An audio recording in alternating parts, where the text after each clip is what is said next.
If you haven't figured it out by now, Joe Biden is a sock puppet. His job is to show up on appointed occasions to parrot the doublespeak of the hard left. What is doublespeak? It is the art of accusing others of what you are doing yourself. The idea is to say it aggressively enough, and consistently enough, that those being accused either begin to believe it is true or at least get on the defensive to the point they appear to outsiders to be guilty. Joe Biden engaged in a lot of doublespeak at the debate on Tuesday. For example, telling the man who transformed the slowest economic recovery since 1929 into the greatest economy in U.S. history in 3 years, that he blew it. What a joke. The best way to combat doublespeak is to state the facts. Turn on the light and the darkness will flee. Watch Laura Ingraham do just that in this powerful segment. Now, while the debate scoring game and the snap poll analysis that consumes hours of cable commentary, in the end, I'm not sure any of it matters. Not much, anyway. Could the president have sold his own record better? Yeah, he sold it tonight in Minnesota, I can tell you that. But does he need to remember that swing voters and suburban women still need convincing? Yeah, I guess so. But did Biden lob fifth-grade insults at the president in order to get under his skin? Absolutely. And did Biden lie about everything from his support for the Green New Deal to what Antifa represents? Of course he did. And did the media declare Biden the winner, just as they did, by the way, with Hillary in 2016?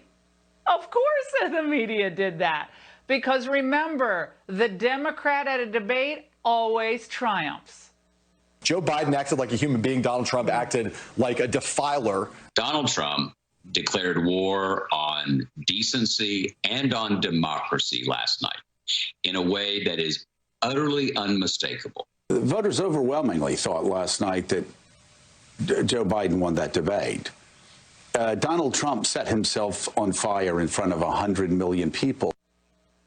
That's so predictable, and I find it really boring. So tonight, it's useful to remember what is beyond debate.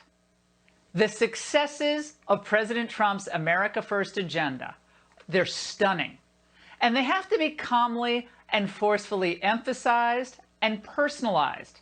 And Biden's anti-freedom, anti-prosperity plans, they have to be exposed and explained. Now, of course, we already know that Biden is too weak to stop the riots. He's too weak to resist the radicals in his own party. But there are other key points that must be said and said again. Now, here's some of the points beyond debate. Number one, President Trump has delivered peace and prosperity. Remember when they said he was going to blow up the world? Now he's being nominated for Nobel Peace Prizes. Number two, a vote for Biden is a vote to immediately lock down the country. That's what the doctors will tell him. Number three, a vote for Biden is a vote to strengthen China's hand. Bye-bye tariffs. And number four, if Democrats end up controlling all levers of government, Americans will be poorer and less free. Now, even during this pandemic, Trump is still delivering. And I mean big time. All 11 major S&P indexes soared today on the news that private sector hiring is up and home sales, this is unbelievable, are at record levels. The Chicago PMI jumped to 62.4, the highest level since December 2018. Now, think about what would have happened had we done what Biden's team wanted.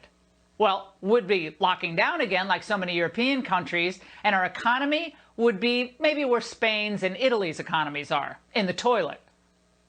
As for Biden's idiotic comment that only the rich get richer in Trump's economy, well, check this out from the latest Federal Reserve report.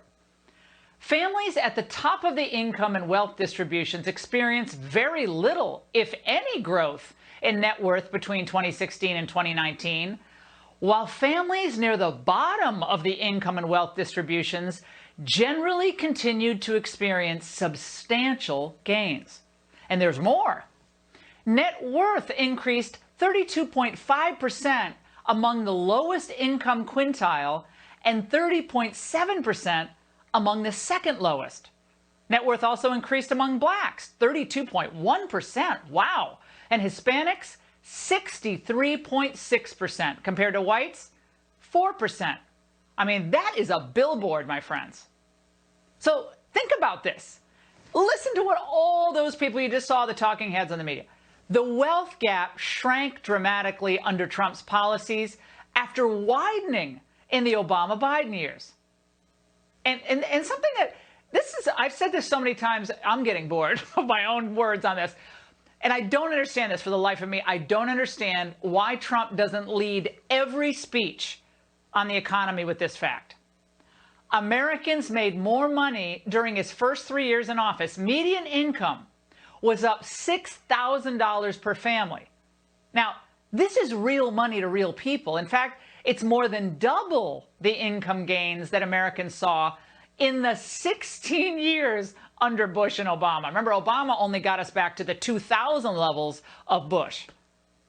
So if Biden wins, you wouldn't just be voting to make yourself poorer. You'd be voting for less freedom. And the president needs to spell this out.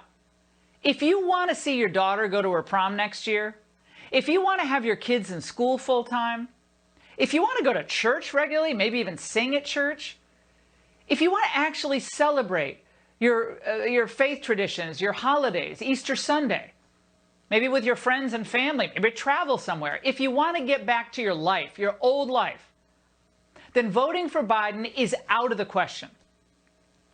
His national strategy, we always hear about the national strategy. First of all, he copies most of what Trump already said. But the national strategy that he doesn't want to talk about is one of control, confinement, and decline, masquerading as, I'm going to be listening to the doctors.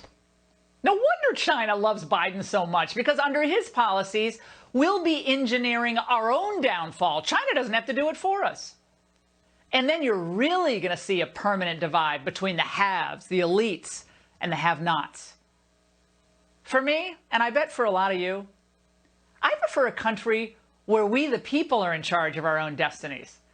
One where we make our own decisions about risks and rewards.